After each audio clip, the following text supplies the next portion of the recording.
የጅማ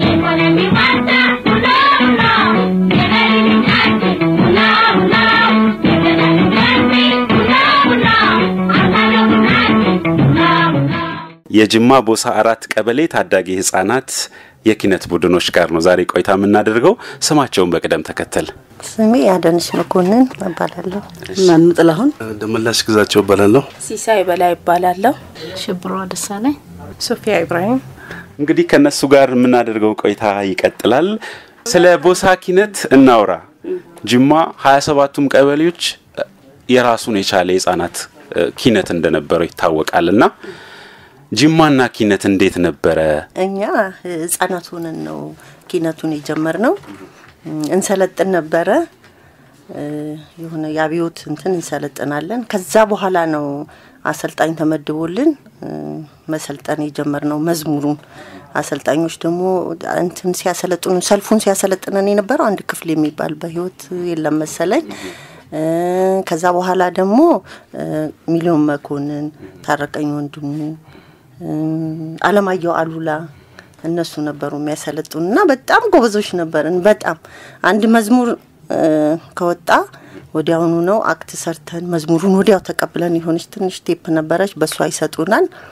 ወዲያው እሷን ሰርተን ከ7ቱ ቀበሌ ነበር የምንወዳደረውና ሁሌ አንደኛ ነው የምንወጣው። እንግዲህ ያው ከመሰራረቱ ጀምሮ መጀመሪያ ቁጥራችን በጣም በዛለ ታዳጊ ህፃናቶች ነበርን። ሰልፍ ምናምን ነበርና በዛ ሰዓት ስንሰለጥን የነበረው ይሄንን ያዩ አንዳንድ የሞያው ያላቸው ሰዎች 30 ህፃናቶችን መርጠው ማለት ነው በወቅቱ ይሄን የታዳጊ ኪነት ቡድን አቋቁሟል ማለት ነው። አሁን እሷ እንደገለጸችው አቶ ሚሊዮን በህይወት የሉም። ያው ክፍሌ እናቱ ታረቀኝ የመሳሰሉት ይሄንን ቡድን መስርተው ነበር ማለት ነው በወቅቱ። በምንድነው ግን የተመረጣችሁት እናንተ? ከ30ዎቹ እናንተ ናችሁ አሁን ያላችሁት። በምንድን ነበር መስፈርቱ? ኦኬ 30 ማለት አክቲቭ ነበር።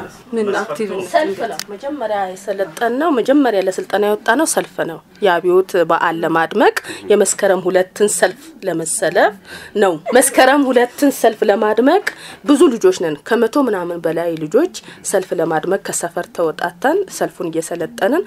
ከዛ ውስጥ ግን አክቲቭ የሆኑ ልጆችን 30 15 ወንድና 15 ሴቶች ተመርጠን ያው ወንድሜ እንደገለጸው ሙያ ባላቸው ሰዎች ተመርጠን ነው ወደ ኪነቱ የገባነውና ኪነቱ ውስጥ ገብተን ደግሞ በጣም ጎበዞችም ስለነበርን ልጆችም ነን ጎበዞችም ስለነበርን አዳኑ እንደተናገረችው ግጥምና ዜማ በቴፕ ይመጣልናል። በ15 በ20 ደቂቃ አክት አውጥተን ጨርሰን ለነገ ውድድር እንዘጋጅ ነበርና ከ27ቱ ቀበሌ በታዳጊ ቡድን በታዳጊ ኪነት ትንሽ ቀበሌ ነው። ብዙ ቀበሌ ግን ወጣት ኪነት ነው የነበረውና ግን በታዳጊው ኪነትም ወጣቱንም ደርቦ አንደኝነት እየወጣ በሳንሱር ለህዝብ ሲቀርብ የነበረው የጅማ ቦሳ አራት ታዳጊ ኪነት ቡድን ነበር። እድሜያቸው ግን ስንት ነበር? ከ7 ትልቁ 10 11 በቃ ከዛ አይበልጥም።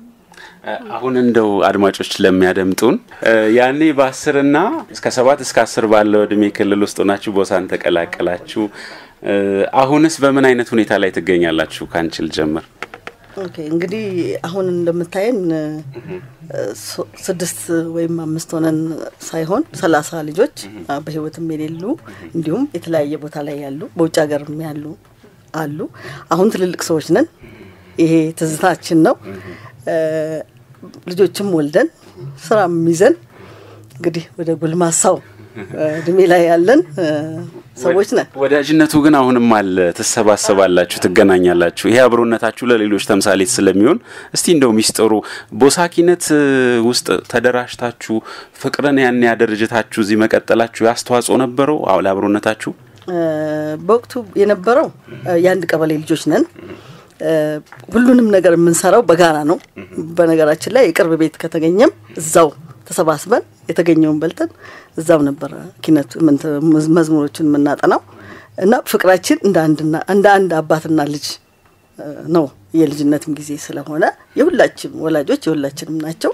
በፍቅር ነው ያደግነው እና አሁንም በተገናኘን ቁጥር በጣም በጣም ደስ በሚል ሁኔታ እንሰባሰባለን እንደውም በጣም ጥሩ ነገር እያሰብን ነው ወደፊትም እግዚአብሔር ከፈቀደ በማህበር ተደራጅተን ቡናን በጅማ ከተማ ላይ በማስተዋወቅ ለወጣቶች አስተዋጽኦ በማድረግ ገበሬዎችን በማገዝ የሚል ሐሳብ አስበን እንግዲህ እየመከርንበት ነው ያለው እግዚአብሔር ይርዳን በዓልን እንዴት ነው የምታሳልፉ ትገናኛላችሁ ያው ሁሉም ቤተሰብ ኃላፊ ስለሆነ እናኑ እንዳለችው የቤተሰብ ኃላፊ ነን በርግጥ አንዳንድ ጊዜ ተገናኝተን እናወራለን አሁን እንደውም ይሄ የበለጠ እናኑ እንደተናገረችው የበለጠ ማሰባሰብ እንድንችል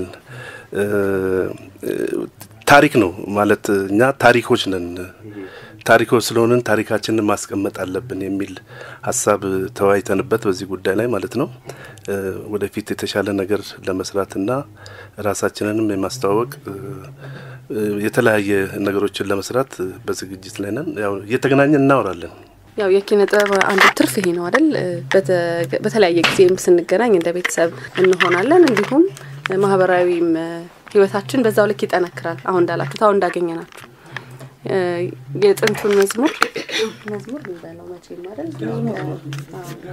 ነው መዝሙር በህብረት የተዘመረ እኔም እስካሁን አስታውሳለሁ ላግዛችሁ ይችላል እሱን እንበለውና እንቀጥላለን ውይይታችንን ኢኮኖሚ ዋልታ ቡና ቡና የገቢ ምንጫችን ቡና ቡና የእድገታችን ገንቢ ቡና ቡና አውታር ነው ቡናችን ቡና ቡና የኢኮኖሚ ዋልታ ቡና ቡና የገቢ ምንጫችን ቡና ቡና የእድገታችን ገንቢ ቡና ቡና አውታር ነው ቡናችን ቡና ቡና በዓለም ገበያ የውጭ ምንዛሪ ለሀገር የሚያስገኘው ቡና ቡና በጥራት በጣሙ ተደንቆ ተወዶ በጣም የታወቀው ቡና ቡና ከመርታችን ሁሉ ተፈላጊነቱ እጅጉን የላቀው ቡና ቡና የምንመካበት የገቢ ምንጫችን ቡና ነው ቡና ነው ቡና ቡና የምንመካበት የገቢ ምንጫችን ቡና ነው ቡና ነው ቡና ቡና የኢኮኖሚ ዋልታ ቡና ቡና የገቢ ምንጫችን ቡና ቡና የእድገታችን ገንቢ ቡና ቡና አውታር ነው ቡናችን ቡና ቡና የኢኮኖሚ ዋልታ ቡና ቡና የገቢ ምንጫችን ቡና ቡና የእድገታችን ገንቢ ቡና ቡና አውታር ነው ቡናችን ቡና ቡና ወድቆ የነበረው ኢኮኖሚያችንን ቶሎ ለማሳደግ ቡና ቡና ልማት በየመስኩ እየተከፈተ ኑሮ እንዲበለጽግ ቡና ቡና ችግረኛ አቅጣጫው ፍጹም ተወግዶ እንዲጠፋ ከሀገር ቡና ቡና የገቢ ማግኛችን ታዋቂ ምርታችን ቡናችን ይዳብር ቡና ቡና የገቢ ማግኛችን ታዋቂ ምርታችን ቡናችን ይዳብር ቡና ቡና የኢኮኖሚ ዋልታ ቡና ቡና የገቢ ምንጫችን ቡና ቡና የእድገታችን ገንቢ ቡና ቡና አውታር ነው ቡናችን ቡና ቡና የኢኮኖሚ ዋልታ ቡና ቡና የገቢ ምንጫችን ቡና ቡና የእድገታችን ገንቢ ቡና ቡና አውታር ነው ቡናችን ቡና ቡና የኢኮኖሚ ዋልታ ቡና ቡና የገቢ ምንጫችን ቡና ቡና የእድገታችን ገንቢ ቡና ቡና አውታር ነው ቡናችን ቡና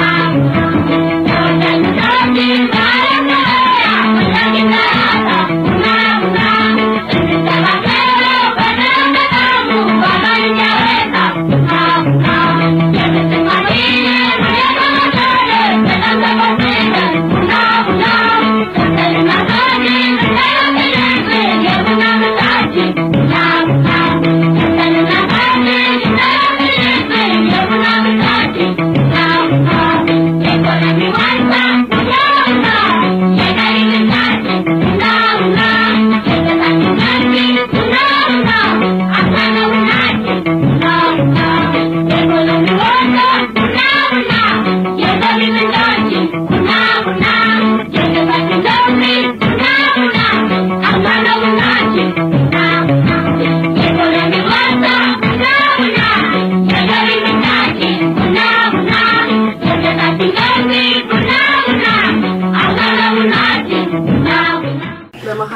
የነበረው ክፍተት እንዴት ነበረ? አሁን ያው ኃይላችሁ እንዳለ ነው ምንም እንኳን የርጅና ድምጽ ቢሆንም